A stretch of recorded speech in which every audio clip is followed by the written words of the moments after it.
Hello everybody, big welcome to cEDH TV gameplay. This time we were joined by Michael and Joel. Hello there. So today I am playing Vivi. I've been looking forward to playing this commander for quite a while. Everyone have had their go at it, but now it's my turn. So I really like Storm, or Curiosity Storm to be more exactly. I like the ping concept, but I also like the part where this can actually generate mana like a huge mana dork in some strange way. And I kinda enjoy when your finisher, your win con, is in the command zone by you just casting 40 or more plus spells to kill your opponents and draw your entire deck. It's a very fun way to just play the commander. It's a little bit too commander-centric for my taste, but still kinda cool. Today I'm bringing back Terra. It's a really interesting commander still. The backside gives you all 5 colors, but the front side is all we use in this deck. There are some clone shenanigans you can do with backside, but I feel like that's just too cute. But this deck is basically just a breach deck similar to Dehada, but you're 5 colors and you have food chain as a like layered combo piece / backup, but you're not a dedicated food chain deck. You'd be in most other food chain lists. But basically you just Dehada light, you have a commander that mills and try to find a breach. Been sick all week, so my voice might sound a little bit weird, just so you know, and if I cough, then you know the reason. I'm here today to play this Kefka deck. I found Kefka also a little bit interesting compared to the old Grixis shell, where you can play him, discard and interrupt your opponent's hands, but we have this with a more turbo team, so to say.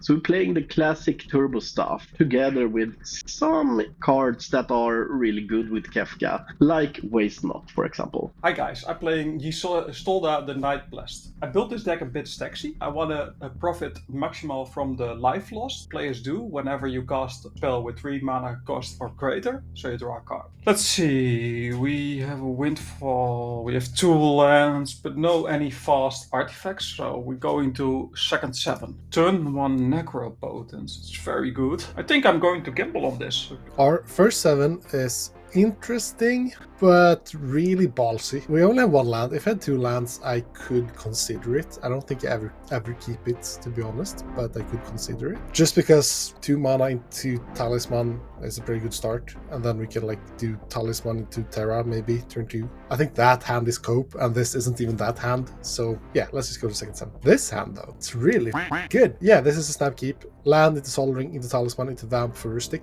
or Vamp for Food Chain. But the crazy part is, use Vamp for Rustic, and then you have Enlightened Tutor for Food Chain. This is a great hand. Turn 2 Rustic, going 3rd isn't optimal, but like still. And having like 1 part of the A+B combo with a Tutor for the part B, yeah, this is just a good hand. This is a no-lander, so we have to Mulligan this one. We have a turn 2 commander with a Chromox, turn 1 Arcane Signet, and then we have 3 mana, Fierce Guardianship. Mystical Tutor does not find what we need to win. This is second 7. I think we can find better hands than this, so we are going to Mulligan. This is just like commander turn 3 and do nothing. This is slow, but still I like it. So we have Tandem Lookout. Curiosity would be better. On the other hand, Tandem Lookout is a little bit harder to interact with, as it's you can't force of negation it, so to say. And we do have a turn 1 Mystic Remora. So in the end, I'm going to keep this. I think we're going to bottom the Disease spell, keeping Birgi. It was either one of the 2. Hope we're lucky. Okay, I will start by drawing a card. Play this Underground Sea, tap the Underground Sea, play Dark Ritual. I will play a Necropotence. I pass on Necro. I will play a Moxember. Let's say 6 cards. 1, 2, 3, 4, 5, 6.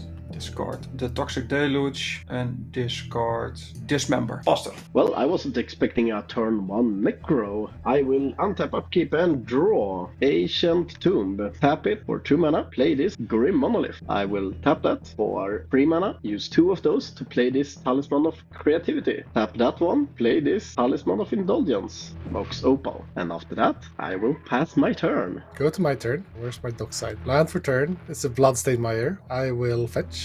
Finding a Badlands. tapping it for 1 to cast a Sol Ring, tap Sol Ring to cast a Talisman of Dominance, and then I'll pass. I really hate turn order right now. Draw a card. I'm gonna crack my Polluted Delta for a Volcanic Island, Mystic Remora. I'm not depressed at all looking at you guys and your board states. Pass. I will not draw a card because of Necropotence. Play this command tower. Esper Sentinel on the stack. I'll respond to Esper. I kind of want monster to draw, but you drawing more I don't like, so I'll vamp in response to Esper. Not paying for fish. Put this card on top, then I pass on Esper. Draw some cards with Necropotence. The reason why I'm not going very deep with the Necropotence is just because my win attempts early are not that very good. Playing it safe and go for 5 cards again. Exile, let's say Meyer. I will exile this Pact and I will exile this Scalding Tarn. Untap, draw. Shocking myself with this watery grave. We're gonna have some fun, losing 2 life from the talismans, 2 life from the ancient tomb, playing my commander, Kefka. I'm discarding that card. So, there was 2 artifacts discarded, 1 land and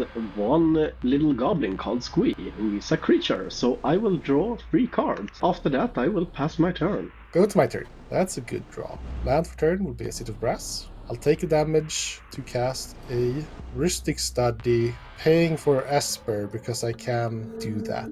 But fish can draw. Rhetorik resolves and I'll pass the turn. So it's my turn and we have to make a choice. Pay for fish or develop more mana. I don't like how this turn cycle turned out. We only draw 2 cards. They were basically just putting creatures into play and holding back. However, Kefka just drew a bunch of cards and so has Necropotence. I mean, they gotta burst non-creature spells soon. And if I just put like Izzet Signet into play, it's gonna be turn 3 commander. So my hope is to, well, we're in the 4th position, so we're in a very bad spot in general. But my hope is to just lean back, hope to be overfed, and then just ritual, commander, tandem lookout, or curiosity and win on the spot. Because if we just draw into a whole bunch of cards and untap with like 12 cards in hand, maybe we can just win from that instead. So we're gonna play passive and just hope for the best. Draw a card. Here's a land. Pass. I'll like to Vamp Tutor. I cannot pay. Then I go to my turn. Play this Mana Vault. Yeah, you can draw. I like to pay 7 life this turn. I will draw 7 cards. 1, 2, 3, 4, 5, 6, 7. Born upon a wind on a stack. Yeah, you can draw.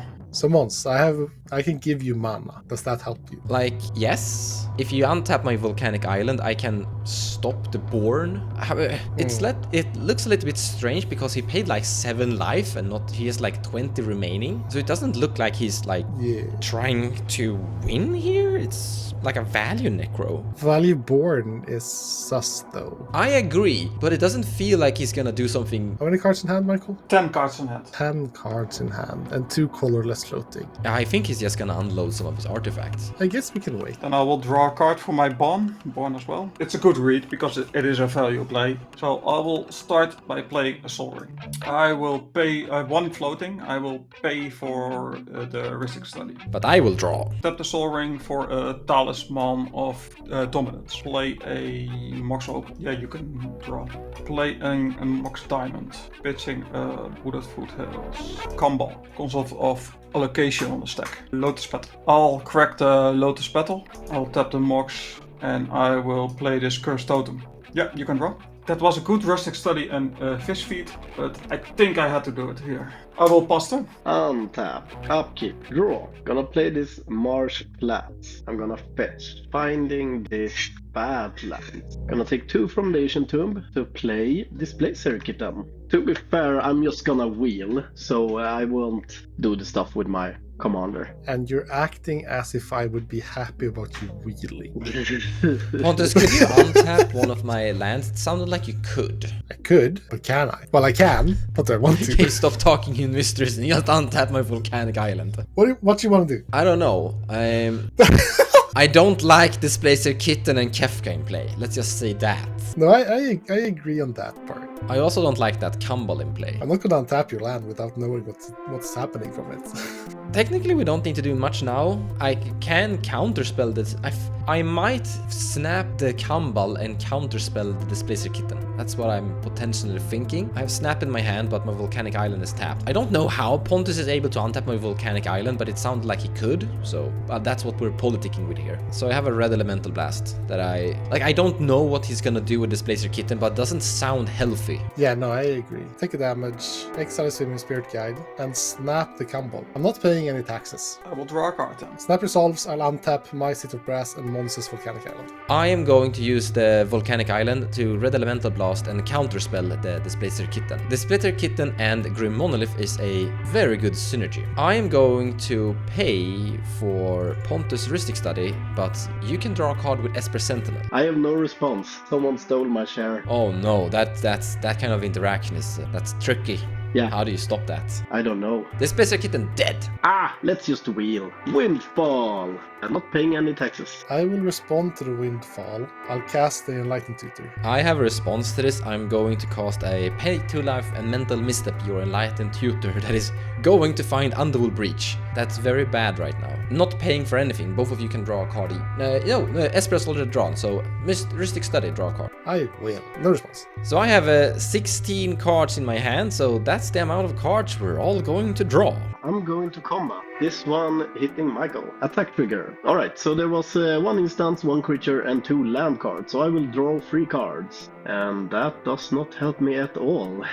I will play this Lion's Eye Diamond, not paying any taxes. And after that, I will go to discard. I pass my turn. Go to my turn. Land's return will be a command tower. I will have a colorless floating to cast a Demonic Council, not paying taxes. Demonic Council resolves. I'll find any card because I have Delirium. I'll find this card. Then I'll tap City of Command Tower. City of Command Tower, yes. Use the colorless floating to cast a Voice of Victory. Force of Will, pitching a Mockingbirds. You can draw. The Pact of Negation draw is very interesting. Here we have a classic iteration of how much interaction am I expecting. I can win through basically anything, so it's actually pretty safe for me to just Pact. The problem is I kind of want to cast Final Fortune and not just tap out for Breach. I have the Lotus Battle. That draw just made everything work. So since I have the Lotus Battle, I can Pact freely without being afraid of it punishing me. Because I don't think 1, 2, 3, 4, 5, 6... Okay, never mind. I can actually Pact freely as well and still have the mana to pay Pact and cast Breach. So my conundrum wasn't as annoying as I thought. But basically, I want to find Fortune, and Pacting here basically costs 5. And costing 5 is pretty expensive. I'm actually going to Pact here. Okay guys, I have something. I will reveal an intent of potentially casting a Pact of Negation. However, I think we should let the stack here resolve. So I think we should let the Pact of Negation resolve on the Force of Will, so that Pontus has a Pact trigger at the very least. And then I don't want you guys to counterspell anything Pontus puts on the stack on my Pact of Negation. So he can counterspell my Pact of Negation, so to say. Otherwise, I won't cast my Pact of Negation. You know I'll just let you die, right? What did you just say? You know I'll just let you die, right? Okay, guys, I don't have an interaction apparently anymore. You shouldn't say that, Pontus. I was gambling that you were going to protect this. I think we should let the Pact of Negation potentially resolve, but I don't have anything besides my Pact of Negation that I might need to save for later, apparently. Yeah, but you still have the fish, so you probably draw into something. Yeah, if you just fire more spells, I might draw into my Force of Negation. I will just respond on this. I will cast a Misdirection, pitching this Heuristic Study. I will draw a card for Fish. I will respond to Misdirection, taking a damage to Swan Song the Misdirection. Not paying any taxes, so Fish draws. Yeah. Now I actually can interact. I will lose 2 life. Play this Mental Misstep, targeting Swansong. You all can draw. I will pass on the stack. So Mental Misstep counters Swansong. Misdirection redirects the Pact to counter my own Voice of Victory to be complete BM. Pact will counter Voice of Victory, then going to Graveyard, and then Force of Will fizzle. I will cast the Lotus Battle. Draw a card. Here I have a problem. Mons reveal the Pact. I think I'm scot-free from both Joel and Michael. So I think I can just jam the Breach. The problem with Breach, unlike the Voice of Victory I can just say, if you counter this, I will just let you counter it and die to Mons. Problem with Breach is that with Breach he dies either way. But we've had a resolved Windfall for 16. I don't survive with just Mindbreak Trap, especially since I ate all the interaction from Michael and Joel. So there's no world where I survive until my next turn anyways. So with that said, I think I just always jam here. And if Mons pacts me, he pacts me, and we both die. Otherwise, I die to Mons or Michael or maybe Joel. So let's just put this breach on the stack, and hopefully Mons does interact, and maybe Michael interacts and no Dread Fog, because using Mindbreak Trap as protection is kind of uncommon. So yeah, let's just cast a breach. I die if I pass anyways, because everyone drew 16 cards. So there's no world where I survive, so I just gamble on this. In a tournament, we just draw. You know about my pact. Yeah. Do you want us both to die, or do you want me to win? Are you literally saying right now that you have no way of stopping? Because I want you to count. I need you to counterspell my Pact of Negation. Yeah, I have no way to counterspell your Pact of Negation. Are you promising me right now that you have no way of counterspelling my Pact of Negation? I have no way of countering your Pact of Negation if you cast it immediately. So if I cast Pact of Negation, you will stop it, and your Underworld Breach. No. Okay, so whatever If you cast Pact of Negation, if you just straight up cast Pact of Negation, I have nothing. Okay, so if I cast Force of Negation on your Underworld Breach, what will you do then? Can you just stop that either? Nothing. No. If you have an interaction spell here, I just don't win. But if it's Pact, we both lose. I'm trying to remember if you're a lying person or not. Because... I'm a obfuscating person, not a lying person. I only lie as a joke. Okay. When it's obvious that I'm lying. Force of Negation. Do you have... Why did this take so long? Force of Will. I will pitch this spell. Triggeristic. I cannot pay for your Ristic. I didn't find it for interaction. It's counter. Okay, damn. So I was sitting here and like, either you have an interaction, and then I need to do first Pact of Negation, and then follow up with Force of Will. If you don't have an interaction, I need to go Force of Will first, and never cast a Pact. So it's like, this is a coin flip from my side. So it's like trying to understand, does Pontus have interaction versus my Pact or not? And people doing things like you just did is why people lie. But I'm moving to discard. I was planning to coin flip this actually. Like flip a coin and whatever comes up will be determining if I pact or don't pact. So that makes it my turn. And this is the dream come true, or everything going according to plan so far. The fish did feed us a lot, so we're gonna untap and draw a card. I'm gonna play a Steam Vent, losing 2 life. We're gonna start off with a Pyroblast on the Rhystic Study. Both Esper and Rhystic can draw a card, but that will be the last one for both of you. Now, Underworld Breach is actually in my graveyard. It got discarded by the Windfall, so we're in a messy spot. We're gonna cast a Chrome Mox, imprinting... I don't think I'm gonna need Valley Flood color. There we go. Then we're gonna cast Sol Ring, and then we're gonna cast a Jeska's Will. I want to gain mana. I'm targeting Michael with a huge hand size. I gain 14 red mana. We're gonna use 2 mana to cast a Molten Duplication. Gonna look strange, but we're gonna target my Chromox to make a copy of my Chromox. On ETB, we're gonna imprint this big blue spell. So we have double blue here. With the double blue and 5 red, I'm casting Hullbreaker Horror. It resolves, and I'm going to cast a Final Fortune. Hullbreaker Horror trigger, I'm gonna target my Chromox over here. I have a response to the Final Fortune. I will cast a Snuff Out, targeting Hullbreaker Horror. I'm going to respond with a Pact of Negation. This time, I'm going to target with my Hullbreaker Horror my Sol Ring. On pacting your Snuff Out. Pass on the pact. I have nothing. Pass. Pact of Negation resolves, Snuff Out is cancelled, I gain an extra turn, and both of these artifacts goes back to my hand. I will use 1 red mana to cast the Sol Ring. This is going to bounce the Curse Totem. In response to you wanting to make infinite mana and storm and whatever, I will stop the infinite mana by Mindbreak Trapping the Sol Ring. You've had this for so long? Yeah, it wasn't live during my turn. That's why I couldn't interact with you. Unless you cast 2 extra spells. And like I thought when Michael flashed the Snuff Out, I forgot about the pact. So I forgot that you could stop the... But I think you might just die to pacts right now, if I'm not mistaken. But show me why I'm wrong. I cannot actually counterspell or stop your Mindbreak Trap. But what I can do is just cast a random spell. Like this 1 instant Lightning Bolt. Spending 1 of my 4 mana, going down to 3 remaining red, and I will Lightning Bolt the Esper Sentinel over there. But what I do care about is the Hullbreaker Horror trigger, so return my Sol Ring to my hand from the stack.